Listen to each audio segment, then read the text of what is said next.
Bismillahirrahmanirrahim. C'est toujours votre collègue et professeur Dia Abdoulaye qui vient pour continuer. On a vu la dernière fois une petite introduction un peu sur la génétique et des cas de monohybridisme. Maintenant, on va entamer le cas de dihybridisme. Donc, dihybridisme, comme on a vu, c'est l'étude de transmission de deux couples d'allèles. Donc, c'est ça. Là, on va voir ce qu'on appelle le brassage interchromosomique. C'est-à-dire une migration aléatoire des chromosomes. Et c'est aussi la troisième loi de Mendel n'est vérifiée que dans ce cas-là. Troisième loi de Mendel qu'on avait mis ségrégation indépendante des caractères. Brassage interchromosomique. Donc, troisième loi de Mendel, c'est disjonction, séparation, ségrégation indépendante des caractères. Donc, c'est seulement dans ce cas que cette troisième loi de Mendel s'applique. Donc, au niveau des gènes indépendants. Donc là, comme je vous ai dit, on peut avoir, le premier cas d'abord, on peut avoir cas une double dominance. Cas d'une double dominance. Donc, la première génération F1, elle est homogène et présente un phénotype parental.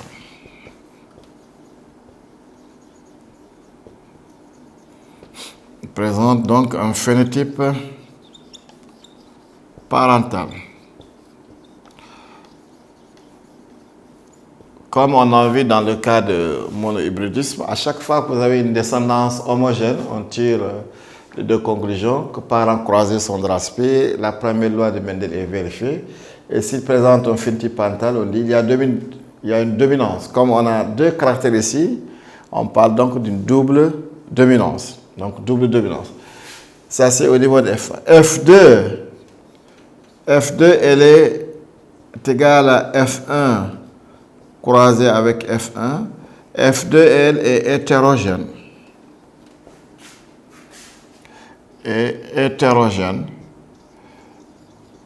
Et présente 4 phénotypes. 4 phénotypes différentes, bien sûr, avec des proportions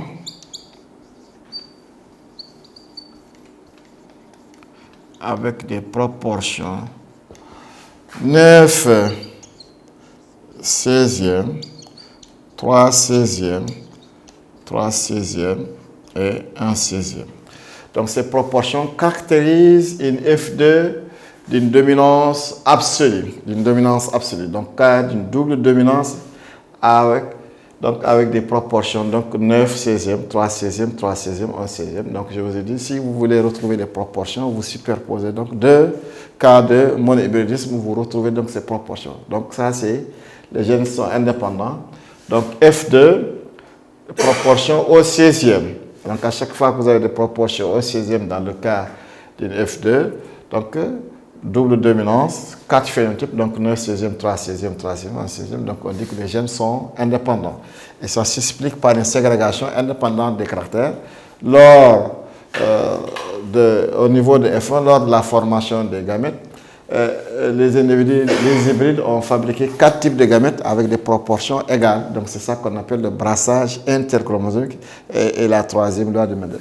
Ça c'est dans le cas, donc, ou bien dans le cas d'un test cross. Dans le cas d'un test cross aussi, donc on prend le phénotype dominant F1 avec un parent double récessif. Donc on a dit tout test cross est en back cross. Parent double récessif. Parent double récessif. Donc on attend à avoir donc 4 phénotypes avec des proportions donc de type 1 quart, 25%, 25%. Donc 4 phénotypes, donc de proportions égales, de proportions identiques. 4 phénotypes de proportions égale. Donc, un quart, un quart, un quart, un quart. Ça, c'est dans le cas, donc, le premier cas avec double dominance. F2, hétérogène, 4 phénotypes, proportion 9 16e, 3 16e, 3 16e, 1 16e. Test cross, donc F1 avec le parent double récessif, donc, comme vous voyez, donc un individu double hétérozygote de phénotype donc dominant avec un parent double récessif ou donc bien sûr qui est double homozygote, donc on aura 4 phénotypes de proportion en quart en quart. Donc ça caractérise les gènes indépendants.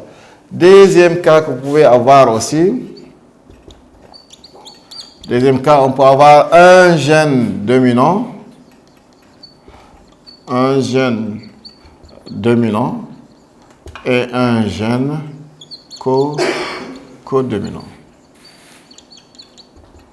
gène codominant. Donc là aussi, donc là avec dominance, l'un des caractères avec dominance absolue, le deuxième caractère avec dominance intermédiaire qu'on appelle codominant. Donc ici, F1 est toujours homogène. F1 est homogène. F1 est homogène et présente un phénotype parental pour l'un des caractères.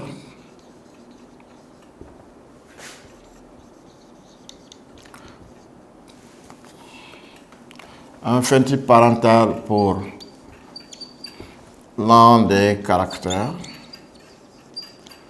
et un nouveau phénotype pour l'autre caractère.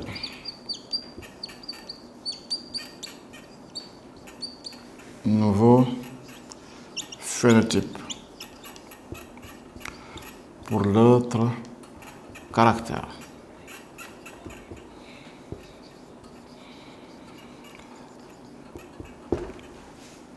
Donc, à chaque fois, donc là, F1 est homogène. Donc, parent Draspire, première loi de Mendel est vérifiée. Pour l'un des caractères, on a un phénotype parental. Pour l'autre caractère, on a un nouveau phénotype. Par exemple, je fais un croisement entre, donc, le croisement donc, entre deux plantes, l'une à fleurs rouges et fruits épineux,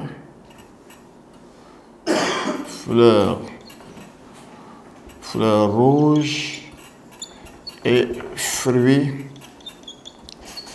épineux, par exemple. L'autre à fleurs blanches,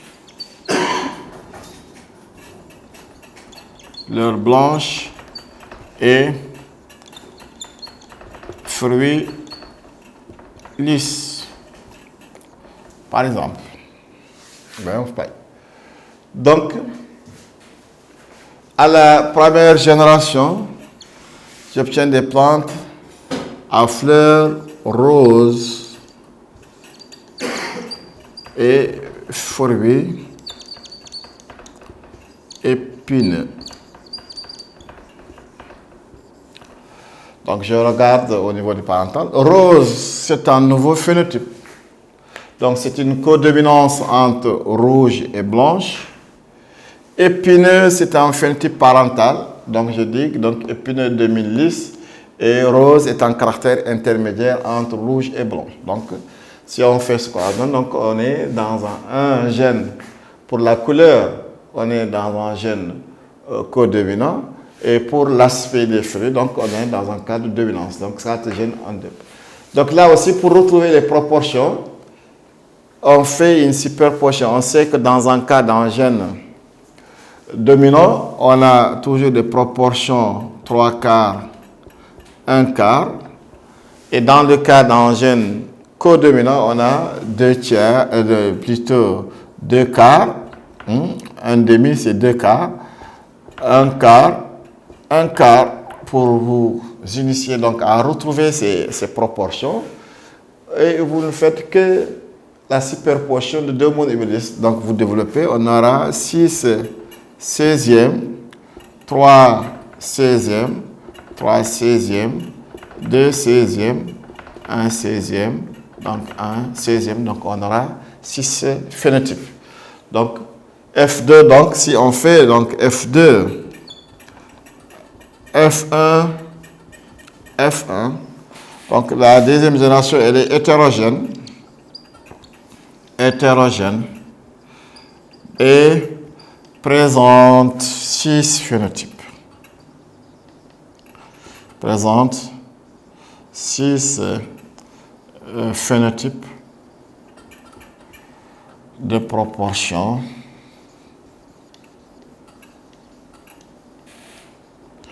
six 16e, 3 16e, 3 16e, 2 16e, 1 16e, 1 16e. Et ces proportions aussi, on peut les avoir que s'il y a une ségrégation indépendante des caractères. À chaque fois qu'on a des proportions 6 16e, 3 16e, 3 16e, 2 16e, 1 16e, 1 16e, donc on dit que les gènes sont indépendants. Donc voilà pour les deux premiers exemples. Cas d'une double dominance, donc 4 phénotypes au niveau donc de deuxième génération, 9 16e, 3 16e, 3 16e, 1 16e. Et dans le deuxième cas, un gène dominant et un gène codominant, on a 6 phénotypes.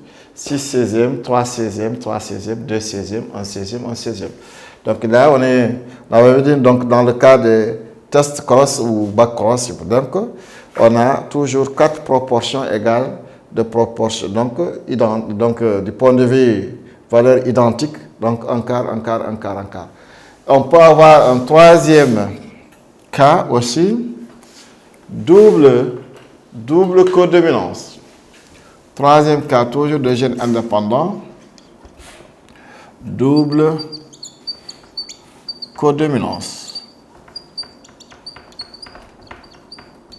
Donc on a vu cas de double dominance, on peut avoir aussi cas de double codominance. Donc F1 est homogène, première génération. Elle est homogène et présente un nouveau phénotype, bien sûr, pour les deux caractères. Présente donc un nouveau phénotype.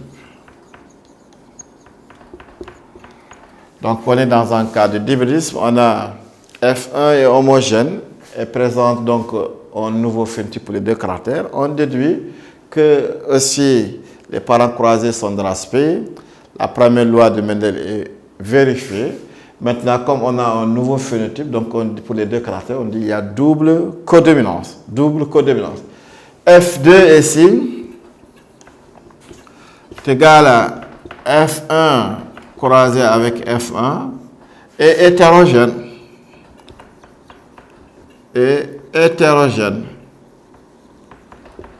Et présente, bien sûr, là, 9 phénotypes.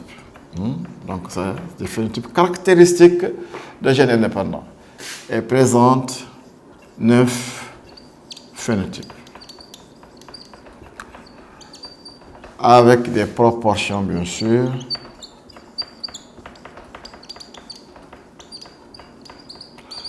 Donc, on aura 4 16e,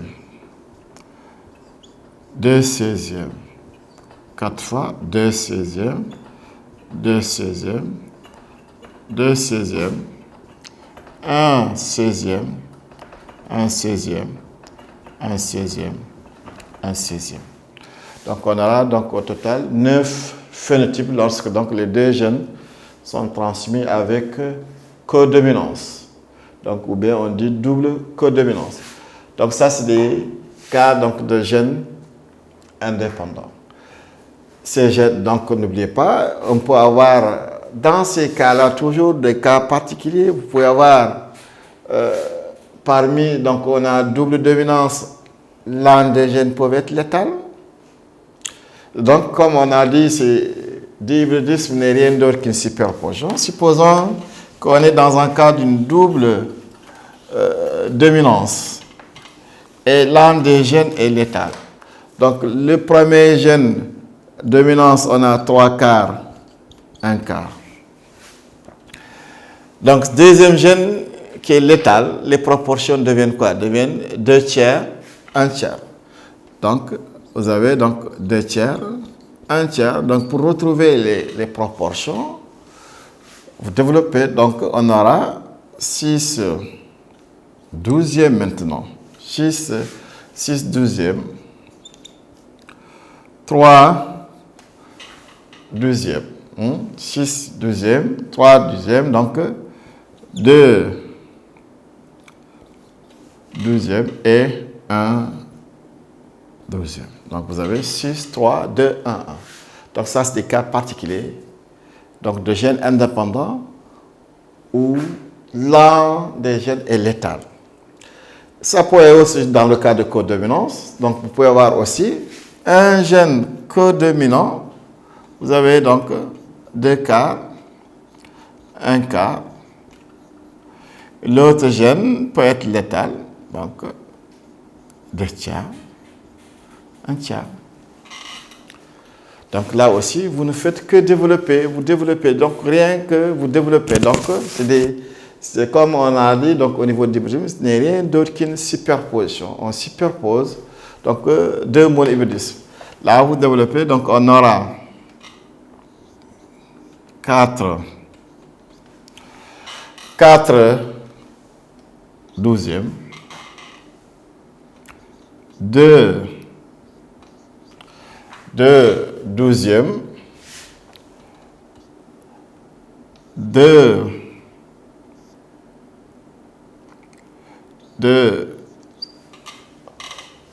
douzièmes. On a les 4 douzièmes, 2 douzièmes et 2 douzièmes. On aura après 2 douzièmes. Allez. 2 douzièmes. 2 douzièmes et 1 douzième. Voilà. 1 douzième. Donc on aura 2, 1, 1. 1 douzième. Donc c'est rien d'autre qu'une superposition. Donc le gène létal, dans ces cas particuliers, vous pouvez avoir toujours un gène létal dans le cas de double dominance, ou bien dans le cas d'un gène dominant et d'un gène codominant, vous pouvez aussi avoir un gène létal. Ça, c'est des cas particuliers. Quatrième cas qu'on peut avoir aussi, on peut avoir un gène, toujours des gènes, un gène autosomal. Quatrième cas de gène indépendant. On peut avoir un gène autosomal et un gène gonosomal. Un gène gonosomal.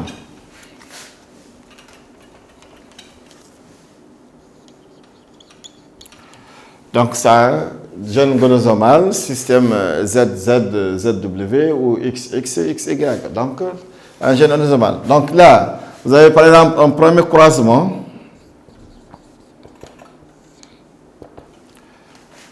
F1 est homogène.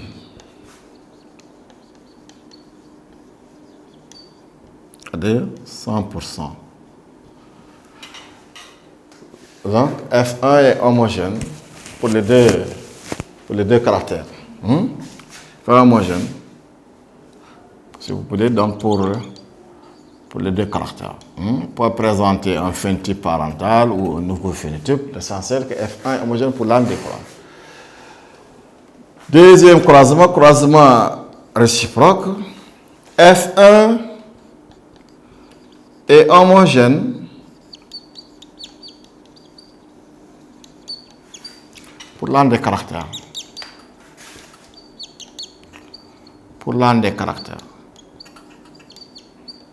C'est-à-dire, donc, pour l'un des caractères, on trouve donc F1 est homogène, on a 100%. Et hétérogène pour le deuxième caractère et dont le sexe est spécifié aussi au niveau d'un. Et hétérogène pour le deuxième caractère, avec une différence phénotypique entre mâle et femelle. Donc 50% mâle et 50% femelle pour le deuxième caractère. Donc si on a ces deux croisements qui sont comme ça, F1 homogène pour l'un des croisements, pour les deux caractères, et F1 est homogène pour l'un des caractères et hétérogène pour le deuxième caractère, dont le sexe est spécifié. Le caractère dont le sexe est spécifié, donc transmission gonosomique, l'autre caractère, transmission autosomique. Ou bien vous dites le caractère qui est homogène dans les deux croisements, transmission autosomique. Le caractère donc, dont la descendance est différente, dont le résultat est différent. Donc l'exception de la première loi de Mendel pour ce caractère, transmission gonosomique. Donc, bien sûr, les gènes sont indépendants. Donc l'un est situé sur les autosomes, l'autre est situé sur les gonosomes. Donc vous avez 4 cas au niveau donc, des gènes indépendants. Gènes indépendants, donc vous pouvez avoir double dominance, double codominance, un gène dominant et un gène codominant, et un gène autosomal et un gène gonosomal, plus bien sûr les cas particuliers. Donc, pour entrer là-dedans, donc vous pouvez, pour vous donner un gène qui est létal, on peut vous donner un autre gène qui est influencé par le sexe. Donc, tout ça peut être donc, au niveau de gènes indépendants. Et il ne faut pas aussi, parfois, on peut vous demander de déterminer la distance génétique. Vous pouvez établir même la carte factorielle au niveau des gènes indépendants. C'est des questions maintenant que les gens ont l'habitude de poser. Donc, dans le cas où les gènes sont indépendants, donc la distance génétique est de 50%, donc 50 centimorgans. 50 centimorgans. Si on me demande de représenter ça, sous forme de carte. Donc, vous avez le couple grand A, petit a, qui est distant, par exemple, du couple grand B, petit b, comme ça, donc une distance donc, de 50 centimorgans. Donc, au niveau, il y a des recombinés au niveau de gènes indépendants. Ces recombinés se forment comment? Par brassage interchromosomique. Donc, par brassage, ils ont la même chance. Donc, au niveau de, par exemple, un B, on a vu tout de suite un quart grand A, grand B, un quart petit a, petit b, un quart grand A, petit b, et un quart petit a, grand B. Les recombinés et les parentaux ont la même fréquence. Donc ça, c'est les parentaux, ils ont une fréquence de 50%. Les recombinés aussi ont une 50%. Ces recombinés sont formés par brassage interchromosomique. Souvent, donc si la question elle est posée, rarement, donc mais si elle est posée, la distance, donc ici dans le cas des gènes indépendants, égale 50%. Donc si on vous donne P égale à 50%, les gènes sont indépendants. Si aussi vous avez des proportions au 16e ou au quart, les gènes sont indépendants. Si maintenant les proportions ne sont ni au quart ni au 16e, donc on va voir donc, dans le deuxième cas, les gènes sont liés et c'est l'exception donc, de la troisième loi de Mendel. Donc, on récapitule toujours. Dans le cas où les gènes sont indépendants, vous pouvez avoir jusqu'à 4 cas. Premier cas, donc, si les gènes sont transmis avec une dominance absolue, vous avez donc en F2, 9 16e, 3 16e, 3 16e, 1 16e, ou dans le cas d'Antescross, un quart, un quart, un quart. Donc, gène indépendant. Au deuxième cas, un gène dominant et un gène codominant. Donc, F2, vous avez dans ce cas 6 phénotypes avec des proportions 6 16e, 3 16e, 3 16e, 2 16e, 1 16e, 1 16e. Ou dans le troisième cas, double codominance. Donc, F2 aussi, vous allez avoir 9 phénotypes avec des proportions donc 4, 2, 2, 2, 2, 2, 1, 1, 1, 1. Donc 4 16e, 4 phénotypes de 2 16e et 4 phénotypes de 1 16e. Donc au total, on aura 9 phénotypes. Et un dernier cas, un gène autosomal et un gène gonosomal. Dans ce cas, on aura aussi donc premier croisement, par exemple, donc la descendance elle est homogène, on a 100% pour les deux caractères, ça peut être un phénotype parental ou un nouveau phénotype. Donc, deuxième croisement, l'un des caractères reste toujours homogène, donc même résultat que le premier croisement, mais le deuxième caractère, on voit que le sexe est spécifié, on a une descendance hétérogène. Donc, ce caractère qui fait l'exception de la première loi de Mendel, donc on dit ce caractère, donc, ou qui a des résultats différents que le premier pour ce caractère, transmission gonosomique. Pour le autre caractère qui est homogène dans les deux croisements, transmission autosomique, et les gènes sont indépendants. Et comme je vous ai dit, donc, les cas particuliers peuvent être là-dedans. Donc, vous pouvez avoir un gène létal, l'un des gènes peut être létal, et vous retrouvez les proportions, et l'autre aussi peut être. Donc, si proportions ne sont pas vérifiées, c'est-à-dire si les proportions au 16e ne sont pas vérifiées, ou bien les proportions dans le cas de test cross ne sont pas au cas, et on dit dans ce cas, les gènes sont liés.